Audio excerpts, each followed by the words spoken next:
I think I'll keep them on. I look kind of sophisticated. Yeah. Glasses always make you look a bit more sophisticated. Fool's World. Nice to meet you, Dave. And nice to meet you, Andy. Hello, sir. So, I'll the volume up. Again, I spoke to an ex-bandmate of yours the other day, Kevin Mooney. Yeah, we were never in the Ants together at the same time. Right. Okay. Well, anyway, so I saw the connection. Yeah. I spoke to him the other day, and likewise with you, I said to him that I kind of know you already, but we've never actually met. I don't. Yeah, I'm sure we shoulders have brushed each other at some moody club or something. I'm very sure of that. So, how's it going? How's life treating you? It's jolly warm, but doable. Nice and busy. Stuff happening, popping about all over the shop. Well, tell us before we start. Just tell us a bit about there's a gig that's coming up, and oh yes, yeah. Is that Third House? Is that your? No, it's not. It's Barbarossa Beat. Barbarossa Beat. Okay, because you've got two things. Haven't you? Yeah. I'm not really involved with Third House anymore, to be honest with you. Oh, right. It was a good thing to do for a couple of years, but it never seemed to really get going.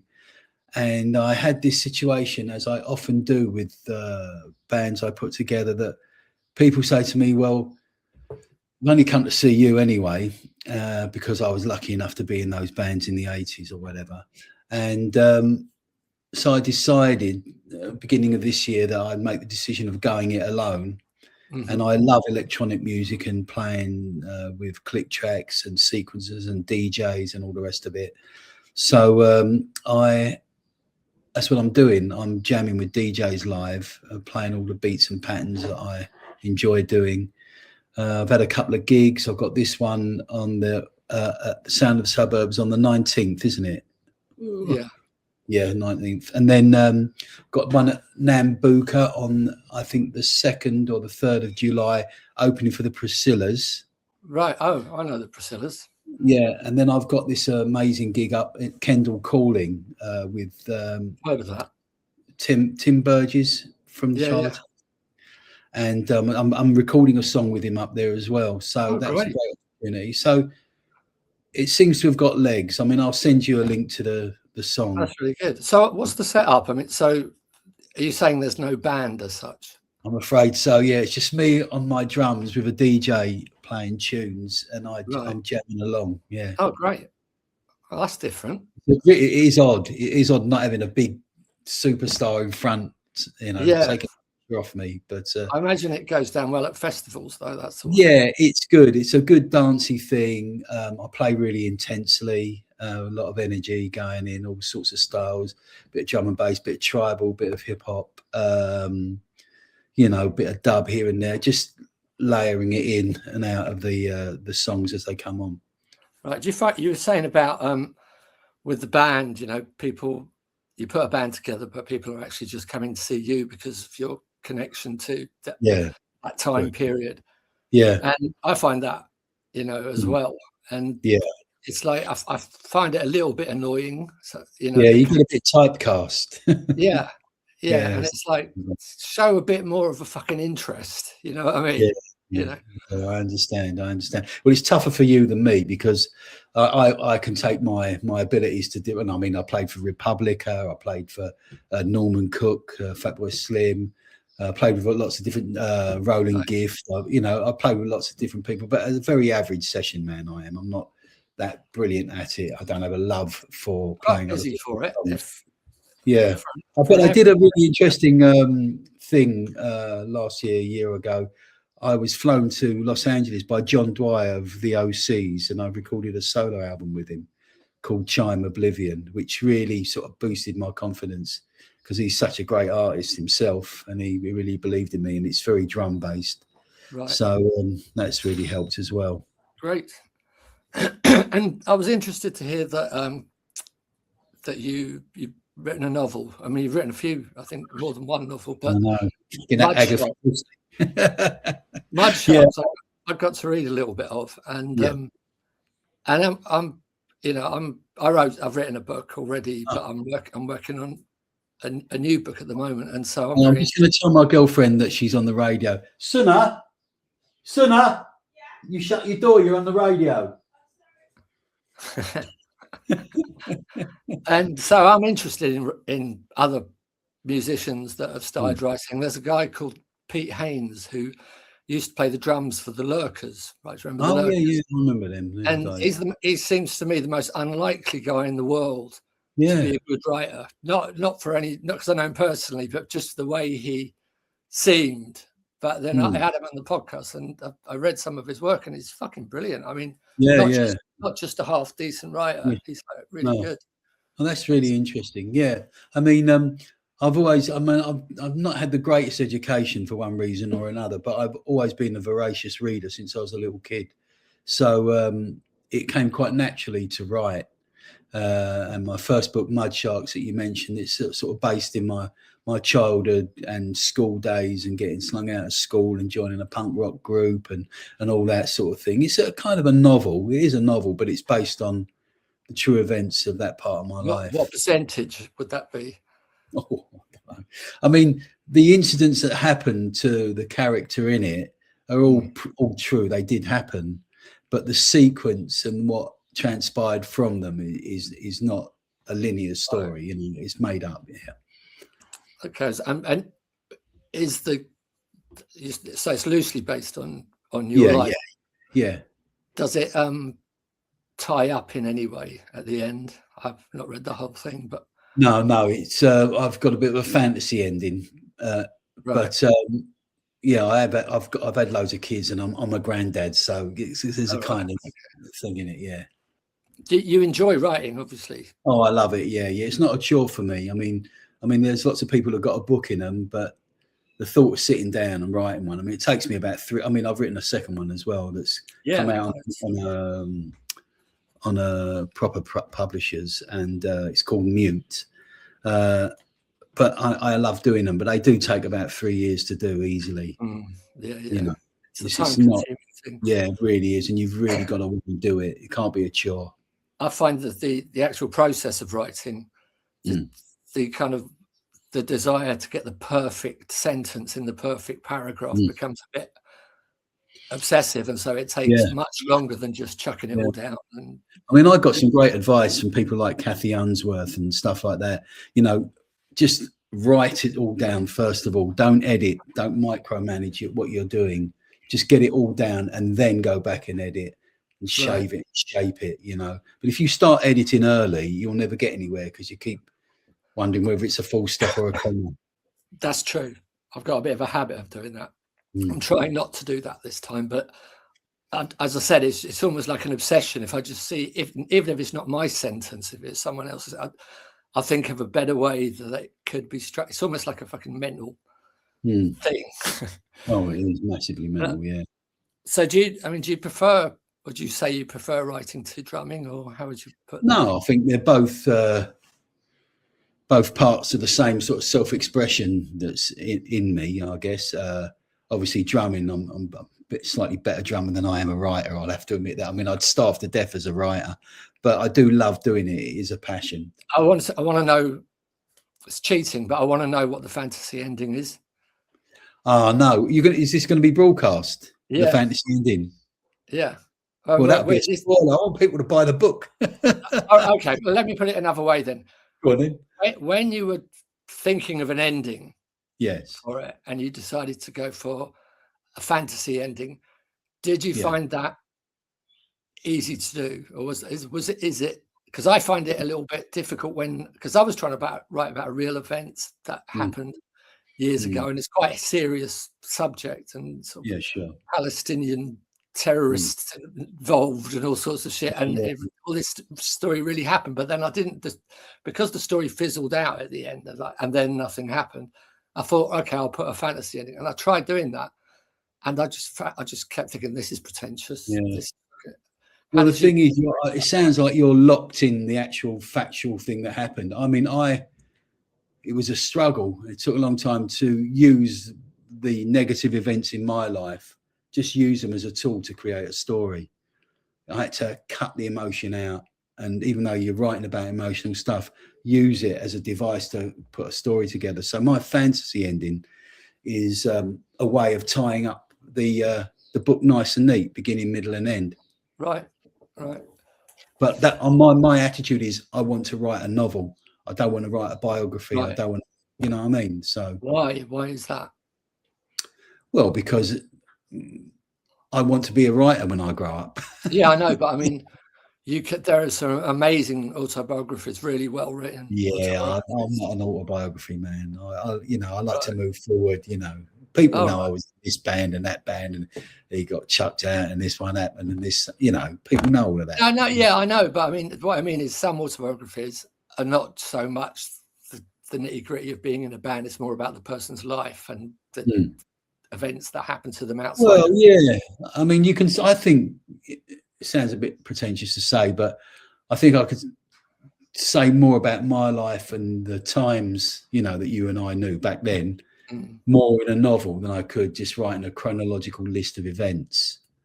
I think I can. I suppose, however way you want to approach it, which is the great thing about writing. It's like there's no rules. Do what the fuck you like. How bad or good are you at criticism? I can take criticism, but I'll tell people to fuck off. No, when I was looking on Amazon, I looked through it's nearly all great reviews, but there was one 2-star review. Oh, was it? Do you want to hear it? Go on. Hang on, I'll find it. I've got it right here. Okay, it starts with because I'm terrible at criticism. This would really this would devastate me, but because the headline is "Keep Trying." Okay, and then it goes, as a drummer who reads a lot of novels, I thought I'd like this book more than I did.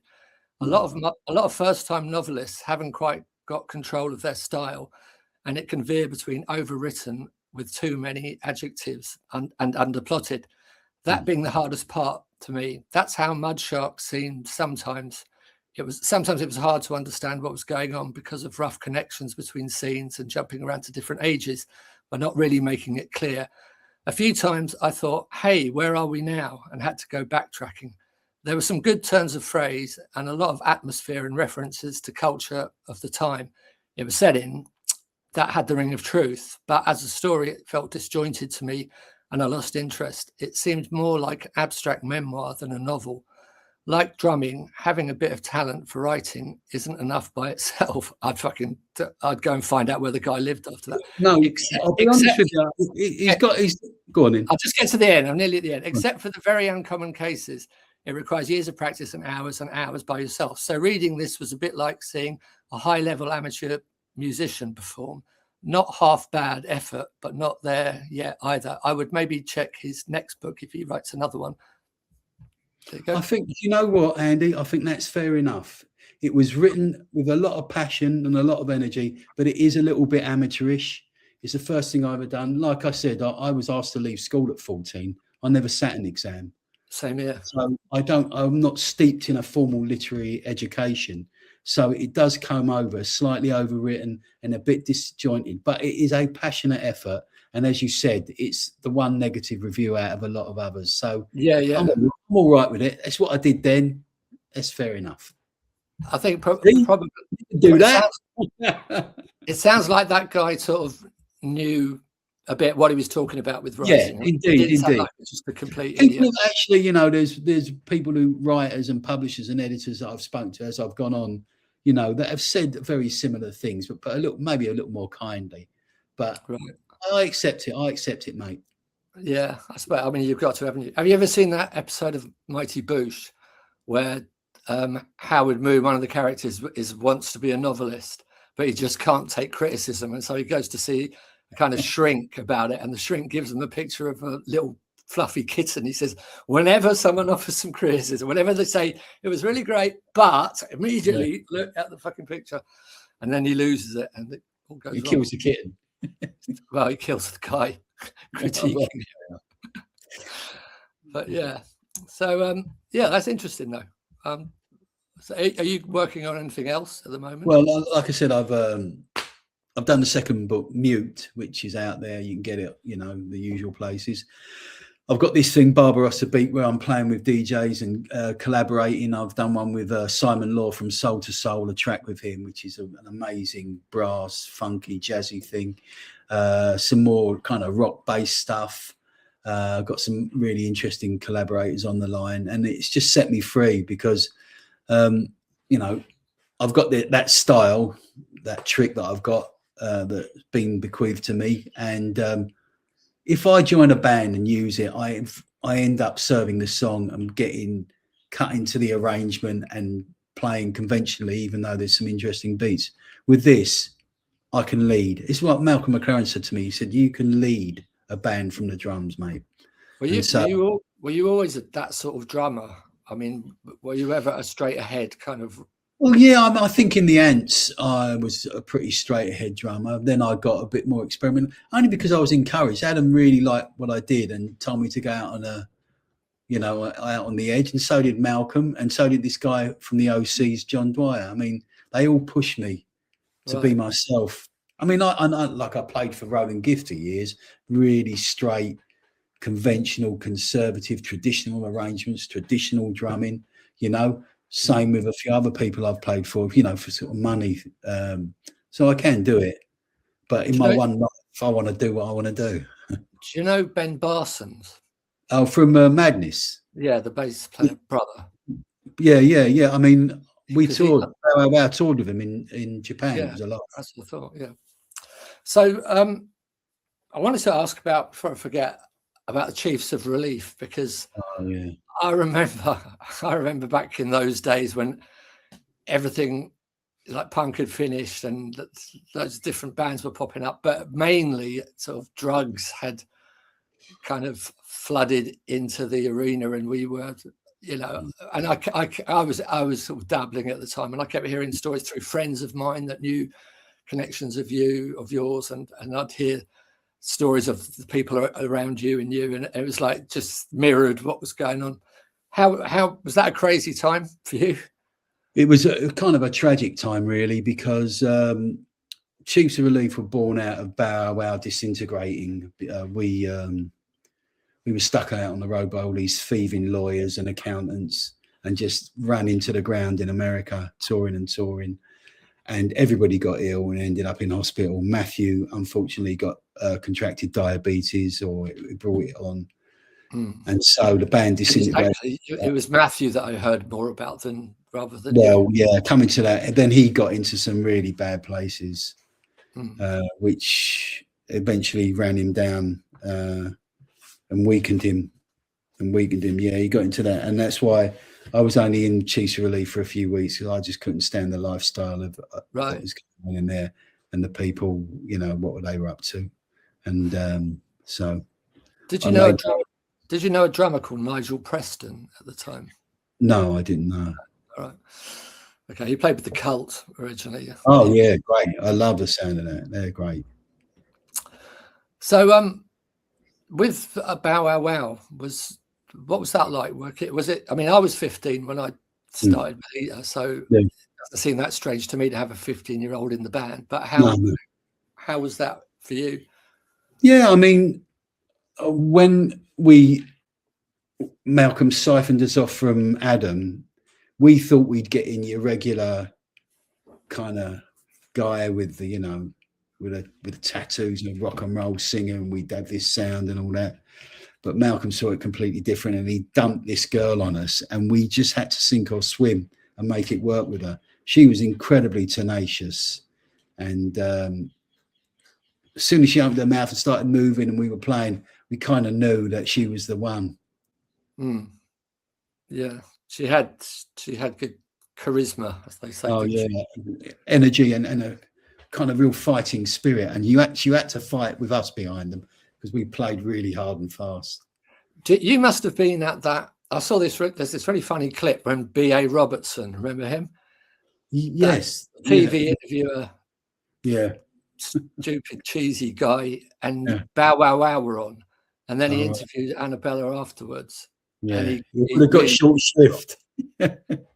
He really pissed her off. Yeah. That was it weren't hard. What happened after that? Did you stick around? What, after what, the interview? Yeah. No, I can't even remember it, Andy. I can't. We did so many, we were flying around. It's all a bit of a blur. That was quite funny then. So how long did Bow Wow Wow last till imploding? A little over 3 years. Burned very brightly, but was never going to last. We couldn't write a song for a start. We were musicians. We couldn't. I mean, we had a few hits. We had Go Wild in the Country and a few others, and all that. You know, we did okay. We sold okay, but we were really strong live, especially in America. They loved us over there. So that was kind of the main thing. How did that come to an end? Well, basically, Matthew contracted diabetes and fell off the stage at New Jersey, broke his arm, and that was the end of that. Sure. It would have to be something like that to end the band, because these accountants and lawyers, they would stick us out on the road in wheelchairs, man. Yeah. That's it. So there was no talk of when he recovers, let's do it again. No, like I said, we couldn't write something. There was no leader in the band. I mean, there was no leader. I mean, Matthew was a leader because he had the style and the attitude. Lee, the bass player, was just an amazing musician. I mean, an absurdly talented guy. There was me doing my thing and Annabella doing hers. There was no focus or direction. It weren't like a regular band. It was just this collection that worked on the chemistry worked live amazingly. Right.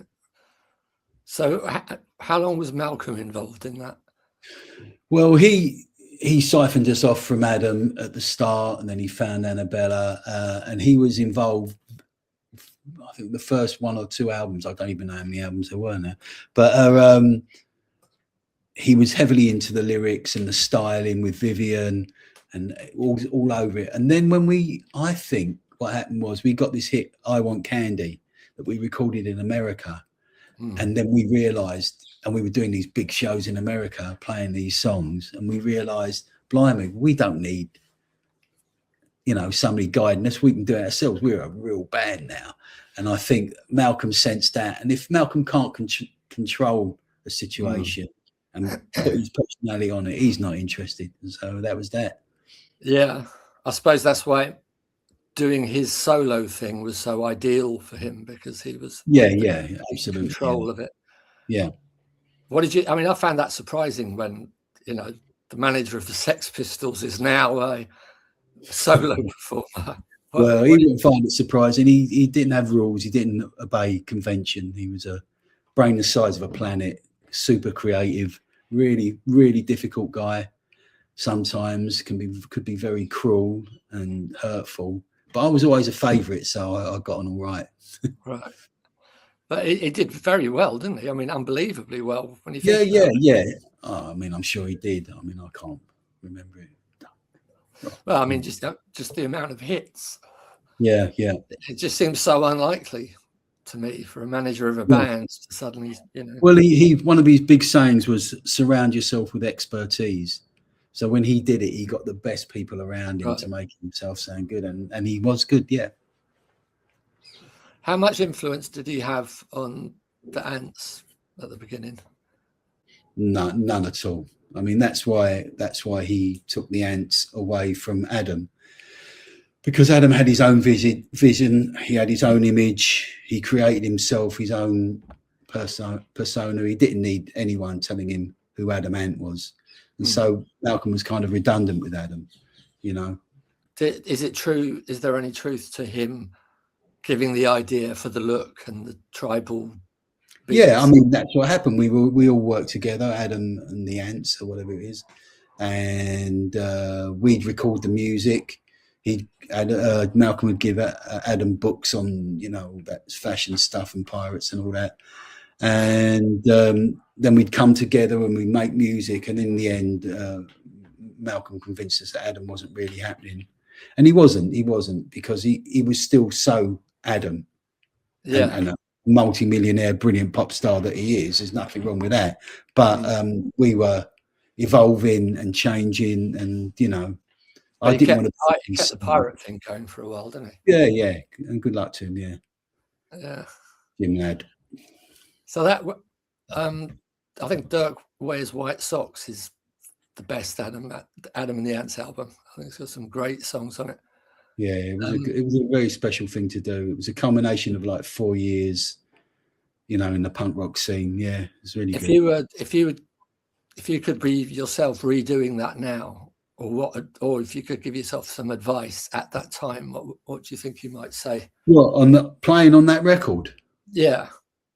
Blimey, I don't know. I mean, it's a bit like Mud Sharks.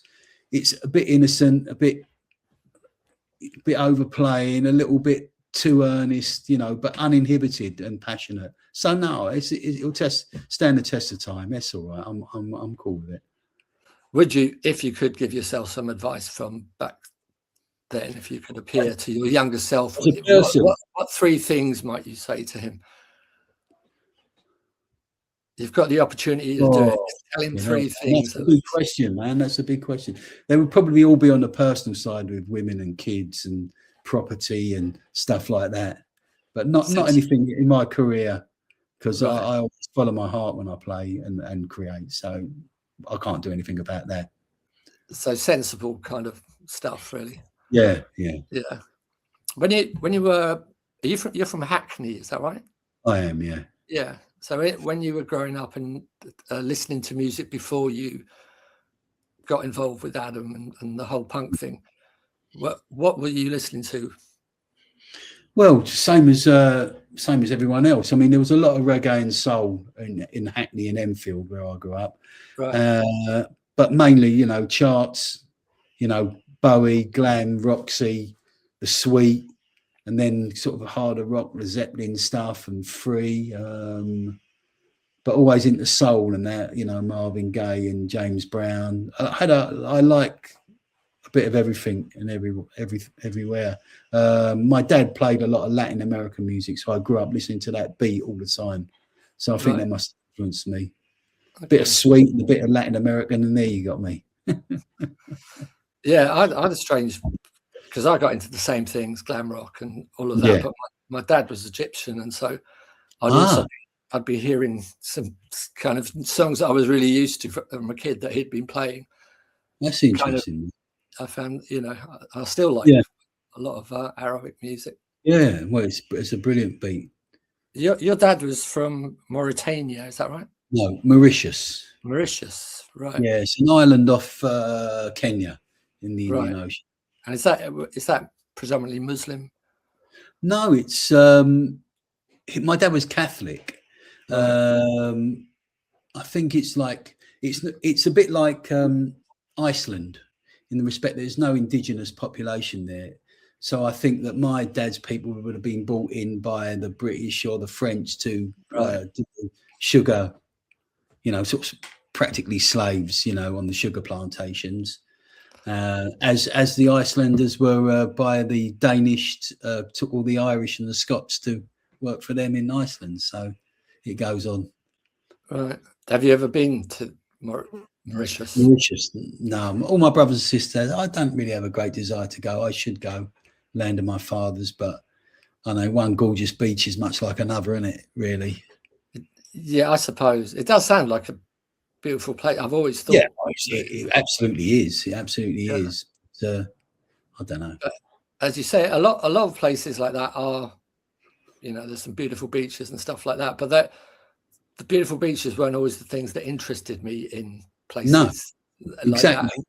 And I agree. I think, you know, one beautiful beach is just the same as another beautiful beach. I've been to Egypt and Luxor and that. Now that is somewhere to go.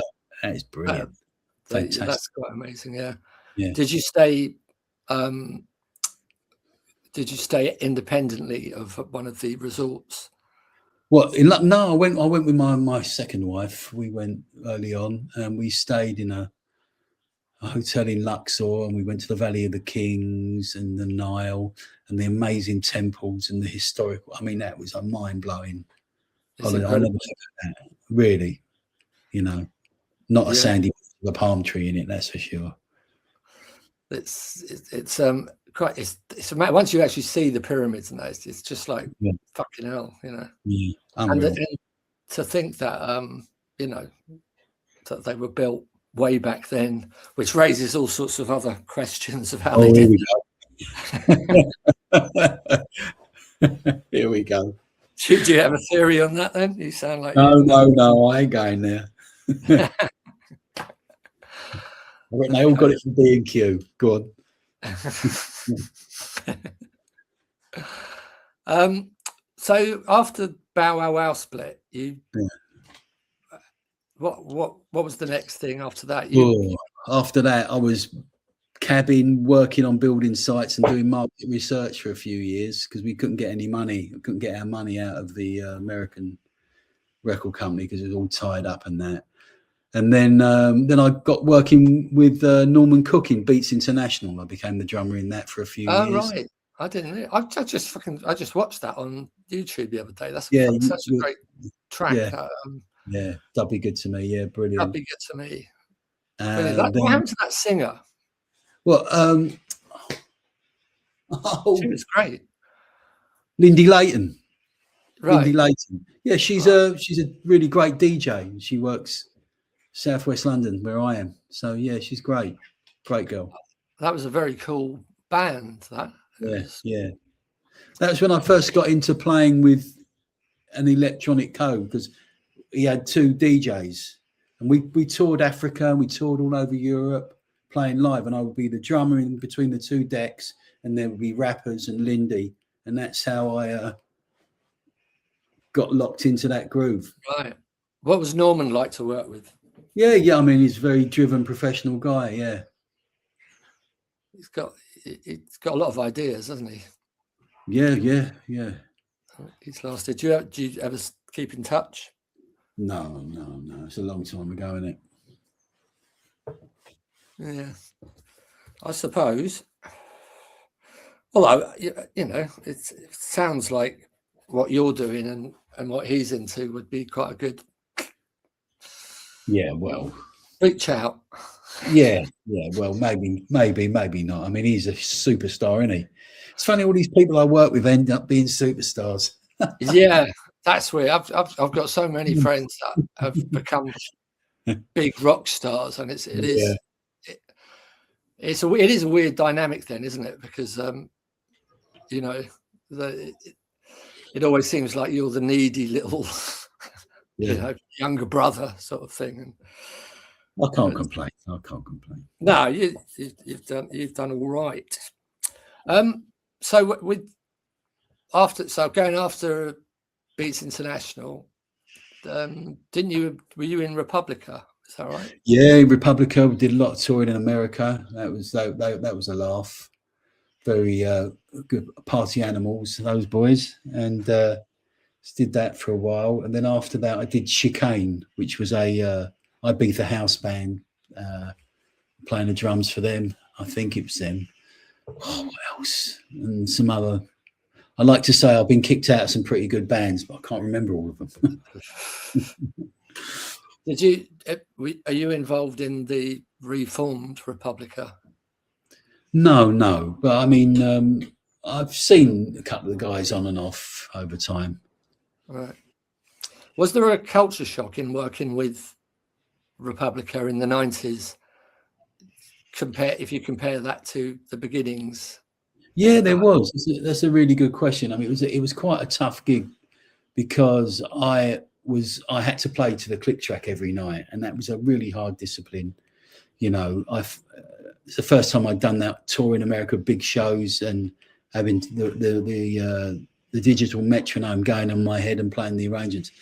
And let's just say, apart from me and Saffron, all the other guys weren't exactly present playing the whole night. So they were like, they used to have a good old party, and I used to have to really get my head down. So it was weird because the question you asked, when I was touring with Bow Wow Wow there, it was a family, it was a unit. We all had the same jeopardy and the same pressures. Whereas Republica, it was like I was staff. I had a job to do. So it was a very different attitude. Right. Is there anything from either Republica, Adam and the Ants, or Bow Wow Wow, or Chiefs of Relief, or any band that you've been in, that was kind of embarrassing that you've never told anybody ever before? Oh, there's got to be fucking dozens and scores of embarrassing moments, but I can't remember them. It's always been a privilege to do this. I mean, it's unbelievable break that I've had in my life to be able to make music with people and to do this, and to make it my living. Just unreal. Okay, no embarrassing story then. I can't think of one, man. No, I can't think of anything. I don't carry embarrassment around. Did you ever think? Was there ever a moment that you thought, "What the fuck am I doing here? What am I doing with my life?" About 30 seconds ago, talking to you. No, not really. I'm trying, try not to be too self-analytical. Just take things as they come. This is today. I'm talking to you. I'm having a good chat with you. It's good. It's cool. What are you going to do? I was speaking to Jay Maskis from Dinosaur Jr. the other day, okay. And I asked him. We were talking. I don't know where we got onto a subject of Kurt Cobain suicide and all of that. Yeah. And I said to him, was there ever a moment in your life where you thought that what's the point? There's no point in continuing. And he said, every day. Yeah. I mean, I don't have that. I don't have that. I mean, I do understand it. I do understand it. I know I've got a lot of friends who get really down, but I'm always looking forward to the day. Well, most of the time, and what I can do, what I can achieve artistically. What I can bring out of myself for people. What do you find that there's a big difference now with London today and how it was? Oh yeah, it's another planet. But I'm sure when we were knocking about Soho in London back in the 70s and 80s or whatever, people of our age then would be saying, God, it's not like it was in the 40s, is it? I suppose, yeah. It just time moves on, time moves us on, scenes change, people. And none of those people, like the older people in 77, they would never say it was better now. They'd always say it was much better in the past. Yeah. Well, I think the old rose tinted, isn't it? Old rose tinted spectacles. Yeah, it seems to be. Yeah. It seems to be. Although people have the same challenges now that they had then. I think it's harder for people to put bands together now, much more, because there's so many more distractions. I mean, I'm talking to some people. I think our greatest gift, or our greatest gift of our generation was boredom. Just walking down a road doing fuck all for days on end, just staring at privet edges and flagstones, nothing happening, nothing in the head. And out of that vacuum came creativity. That's right. Well, that's nowadays you've got a phone, which is like... Well, that's quite interesting, isn't it? Because if we all had been addicted to games on our phones and playing, then that boredom wouldn't have prompted us to kind of do stuff. So perhaps boredom was our gift. Perhaps there is a bit of truth in some things were better then. Also, I don't know if I'm right, but life seems much more expensive and much more kind of on top of you. I mean, obviously I'm an adult now, but it does seem a lot more expensive to live now. But people talk about inflation, and really now is just the same kind of disturbing level as it was back then. But I don't think that's true. The rich have got richer, and even more richer and richer and richer, and people on the bottom have got less and less and less.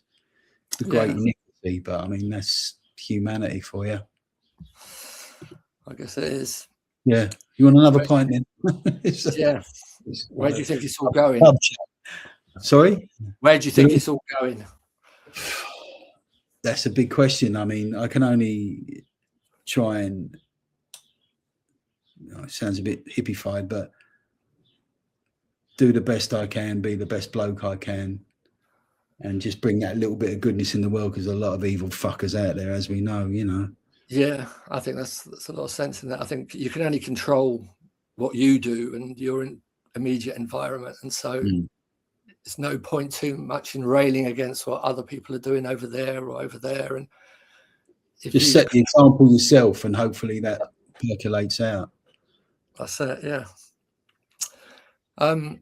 I was going to say something else about that. Would you, within that, in the first book, one of the people that the main protagonist, Harry, is it? Yeah. Befriends is some Christian dude. Is that right? That's right. Why was he in there? Has there ever been any kind of religious? No. I mean, the two characters are based on. Well, they're based on reality. No religious thing in it, really. Just seemed like a good name. I mean, do you have any beliefs? Not religious beliefs, no, not at all, no. But I do believe in, that we're all, carbon atoms, and that's where we come from, and that's where we'll go. Do you believe in life after death? No, I support Tottenham. Do I believe in life after death? Well, I mean, I can listen to someone talking about the spirit going on. I can get it, but I don't know, mate. Are you open to it? Yeah, always open. Agnostic. I'm always open. Yeah.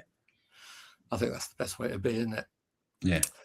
Some things you can't really make your mind up on, can you? No. How would you like to be remembered? And just to make it a bit harder, are you scared of death? I've had a brush with death recently, so I respect it, but I'm not scared of it.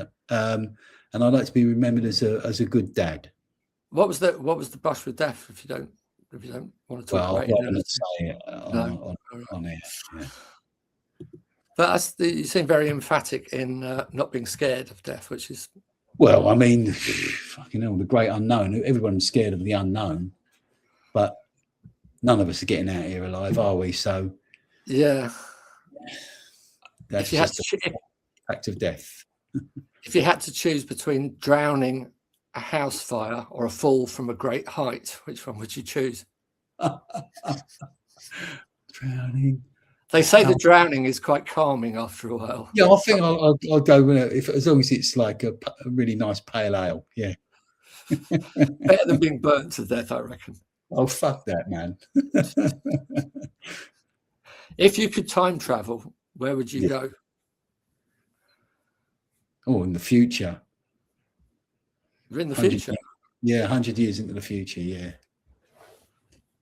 But what if you find that there's been a cataclysmic disaster and go back a bit first. Go back. Absolutely with you. I am a time traveller, and I'm 100 years forward now, and it is cataclysmic. So there you go. Right. Okay. Good answer. What would you do if Malcolm McLaren appeared tomorrow and he had a new band idea, assuming that he's come back from the dead? And assuming you've got over that fact. Well, yeah, after giving him a big kiss and probably passing out and having a few weeks in a mental asylum, I would say, good, do what you love, Malcolm. That's what I do. Do what you love, man. But he wants you to form a band. No. No, you'd say no. No, I've formed my own bands now. Right. Okay, then. And what about if you woke up tomorrow morning and you were unable to write, you just didn't know how to write anymore, and same with drums, what would you do? Paint with my toes. I don't know. I'd find some way to express myself. Painting with your toes is quite. Something to learn, isn't it? It's creative, isn't it? If you could go back in time and change one thing about your time in the original Adam and the Ants, what would you do? Or nothing? There's nothing I can't think of a moment or something that I could do that would change. And what would I want to change it? It seemed to my part in the Adam Ant story. I'm all right with that. I want nothing more. Great. That's a very content answer as well. I'm glad to see that you're kind of in a good place. Well, yeah. I mean, I'm a man of an age and doing what I love to do, and I'm healthy. So, yeah. How old are your kids? Fuck. I think 40, 45, 39, 31 and 29, I think. Wow. 4 kids. Are they all boys or girls, or how? 2 boys, 2 girls. Good split. Good and split. I've got a 17-year-old granddaughter. 17-year-old granddaughter. Fucking hell. Yeah. What was that like, becoming a granddad? Yeah, good. Feels good. Feels worthwhile. Yeah. Yeah, I've yet to have that. My kids are in their 20s now, but I'm quite looking forward to when they get a phone call, mate. Yeah, but I want the annex, you know. Planning ahead. Good. Yeah. Anyway, it's been great talking to you. Yes. And, we'll stay in touch, and I'll try and make it down to that gig. We'll have a pint. Nice one. Thank you very much, Andy. Appreciate it. Thanks for coming on. Good speaking to you. Cheers, mate. Cheers. Bye-bye. Fool's World.